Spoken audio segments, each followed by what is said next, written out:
যে একটা মৃত বাচ্চা জীবিত হবে, এবং এইটা দেখার জন্য আমি দেখেছি হাজার হাজার মানুষের ভিড় হয়ে গেছে। হসপিটাল যাদেরকে মৃত ঘোষণা করে পাঠিয়ে দিয়েছে, এরকম বাচ্চা এখনই জীবিত হয়ে উঠবে। কয়েক ঘন্টা ধরে তারা তাদের কাজ চালিয়ে গিয়েছে, এর মধ্যে ডুল বাজানো হয়েছে। একজন জানতে চেয়েছে, শায়েখ আসলে পাবনায় দুটি শিশু বাচ্চা মারা যায় এবং এই দুই শিশু বাচ্চাকে জীবিত করার জন্যে তাদের শরীরের মধ্যে তেল এবং লবণ এবং বাজনা বাজিয়ে চেষ্টা চালানো হয় ঘন্টার পর ঘন্টা। এই জাতীয় রীতিনীতি এটি মুসলমানদের জন্য শিরকের অন্তর্ভুক্ত হবে কিনা? আসলে এই বিষয়টি আমাদেরও নজরে পড়েছে এবং সারা বাংলাদেশের অনেক মানুষই এই ভিডিও দেখে হতবাক হয়েছে। 2024 সালে এসে 24 সালে আপনি আমি মুসলমান হওয়ার পরে আকাশ প্রযুক্তির এই যুগে এই রকম কুসংস্কার, অন্ধ রীতিনীতি আমরা বিশ্বাস করতে পারি, এটা সত্যি অবাক লাগে। দুইটা বাচ্চা পানির মধ্যে পড়ে দুইটা বাচ্চা যখন মারা গিয়েছে, স্বাভাবিক বাবা মা, এটা বাবা মার মন মানা খুবই কঠিন। বুক ফাটা আত্মচিৎকার বাবা মা। আমি দেখলাম মা হাউমাউ করে কাঁদতেছে, কিন্তু অনেক মানুষ আমার দেখে অবাক লেগেছে। দাড়িওয়ালা একজন টুপি পরা, পাঞ্জাবি পরা ব্যক্তি পর্যন্ত এই চেষ্টা চালিয়ে যাচ্ছে। বাচ্চার গায়ের মধ্যে একটু তেল মেখে, সরিষার তেল দিয়ে তারপরে লবণ ছিটিয়ে খুব জোরে জোরে ঘষা হচ্ছে। একটা মৃত ব্যক্তির সাথে, ছোট বাচ্চার সাথে কি অমানবিক আচরণ হচ্ছে চিন্তা করে। যেখানে ইসলাম তার গোসল দেওয়ার ব্যাপারে সাবধানতার সাথে তার সম্মান রেখে গোসল দিতে বলেছে। কারণ প্রত্যেকটা বনি আদমের একটা সম্মান আছে, আল্লাহ তাআলা প্রদত্ত একটা সম্মান আল্লাহ তাআলা দিয়েছেন। সেখানে অবাক হয়ে যেতে হয়, মুসলমানদের দেশে আমরা কতটা মূর্খতা এখনো বসবাস করছি, যে গায়ের ভিতরে একটু তেল দিয়ে লবণ দিয়ে ঘষাঘষি করলে একটা মৃত মানুষ জীবিত হতে পারে।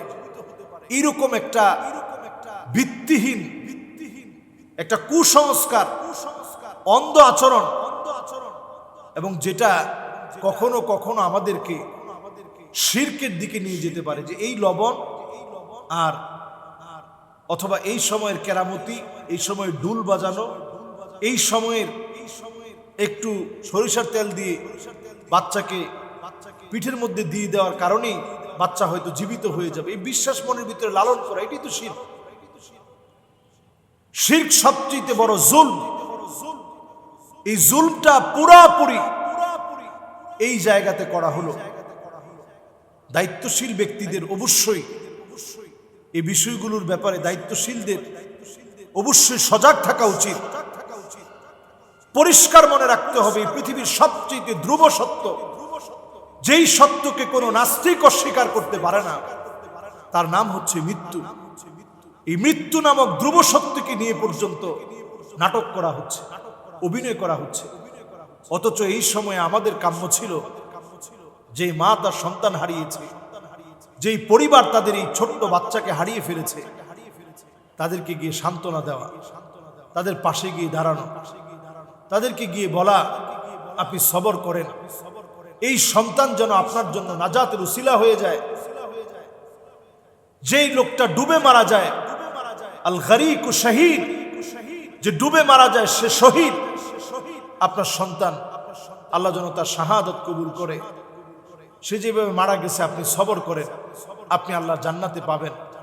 অথচ সেইখানে চুল টেনে ছিঁড়ে ফেলা হচ্ছে, মাটির মধ্যে গড়াগড়ি খাওয়া হচ্ছে।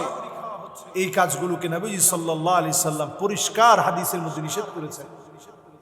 এইভাবে মাতম করে চিৎকার করাকে নবীজি সাল্লাল্লাহু আলাইহি সাল্লাম নিষেধ করেছেন। এইভাবে কান্নাকাটি করা নবীজি সাল্লাল্লাহু আলাইহি সাল্লাম নিষেধ করেছেন। আপনি যদি এই সময়ে একটু আল্লাহ রাব্বুল আলামিনের শুকরিয়া আদায় করতে পারেন, আলহামদুলিল্লাহ, এইভাবে বলতে পারেন যে আল্লাহ আপনার সম্পদ, আল্লাহ আপনি নিয়ে নিয়েছেন, আমাদের হাতে তো আল্লাহ কিছু নাই। আল্লাহ মন দুর্বল লাগে, চোখ দিয়ে পানি বের হয়, অন্তরটা চিন্তিত হয়, আল্লাহ আপনার ব্যাপারে এমন কিছু বলবো না যেটাতে আল্লাহ আপনি রাগান্বিত হবেন। সিদ্ধান্ত মালিক আপনার। আমার এই সন্তানদেরকে দিয়ে আল্লাহ আপনি নাজাতের উসিলা বানিয়ে দিন। আল্লাহ আমাকে সবর ইখতিয়ার করার তৌফিক দান করেন। ফাসবরুন জামিল ওয়াল্লাহুল মুস্তাআন।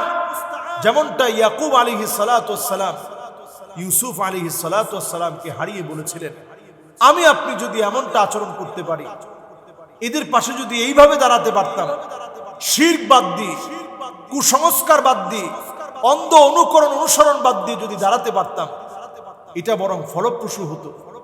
আমাদের দেশে আমরা অনেক সময় নিউমার ছড়িয়ে দিই, এবং এইটা দেখার জন্য আমি দেখেছি হাজার হাজার মানুষের ভিড় হয়ে গেছে যে একটা মৃত বাচ্চা জীবিত হবে। ডাক্তার যাদেরকে মৃত ঘোষণা করে দিয়েছে, হসপিটাল যাদেরকে মৃত ঘোষণা করে পাঠিয়ে দিয়েছে, এরকম বাচ্চা এখনই জীবিত হয়ে উঠবে। কয়েক ঘন্টা ধরে তারা তাদের কাজ চালিয়ে গিয়েছে, এর মধ্যে ডুল বাজানো হয়েছে। এই সব কাজগুলো ইসলাম সমর্থন করে না, এবং এগুলো আমাদেরকে শিরকের দিকে নিয়ে যায়, কুফুরির দিকে নিয়ে যায়। এই কাজগুলো আমি আপনি যদি বাদ না দেই, আল্লাহ আদালতে প্রশ্নবিদ্ধ হতে হবে। আমরা আল্লাহ রাব্বুল আলামিনের কাছে ফরিয়াদ করি, যেই পরিবার তাদের সন্তানদেরকে হারিয়েছে, আল্লাহ রাব্বুল আলামিন যেন সবর ইখতিয়ার করার তৌফিক দান করেন। এই জাতীয় কর্মকাণ্ড যেন আমরা ভুলে করে থাকলে এখন থেকে নিজেদেরকে যেন শুধরে নিই। কোন সন্তান চলে গেলে আর হায়াতে ফিরে আসে না। নবীজি সাল্লাল্লাহু আলাইহি সাল্লামের নিজের সন্তান চলে গেছে। ইব্রাহিম যখন চলে গেছেন, নবীজি কাঁদতেছিলেন। সাহাবায়ে কেরাম বলতেছিলেন, নবীজি আপনিও কি কাঁদেন? নবীজি সাল্লাল্লাহু আলাইহি সাল্লাম বললেন, ইন্নাল আইনা ইয়াদমা, চোখগুলো অশ্রুসিক্ত হয়, ওয়াল কলবা ইয়াহজান, অন্তরটা বিগলিত হয়ে যায়, মায়া লাগে। ইন্না ইব্রাহিম লামাহজুন, ইব্রাহিম তুমি আমাকে বড় চিন্তিত বানিয়ে দিয়েছো। কিন্তু আল্লাহর ব্যাপারে এমন কিছু বলা যাবে না যেটাতে আল্লাহ রাব্বুল আলামিন রাগান্বিত হয়ে যাবেন। মাআযাল্লাহ। আল্লাহ রাব্বুল আলামিন আমাদেরকে এই জাতীয় কথা, এই জাতীয় কাজ থেকে আল্লাহ আমাদেরকে হেফাজত করুন। আসসালামু আলাইকুম ওয়া রাহমাতুল্লাহি ওয়া বারাকাতুহু।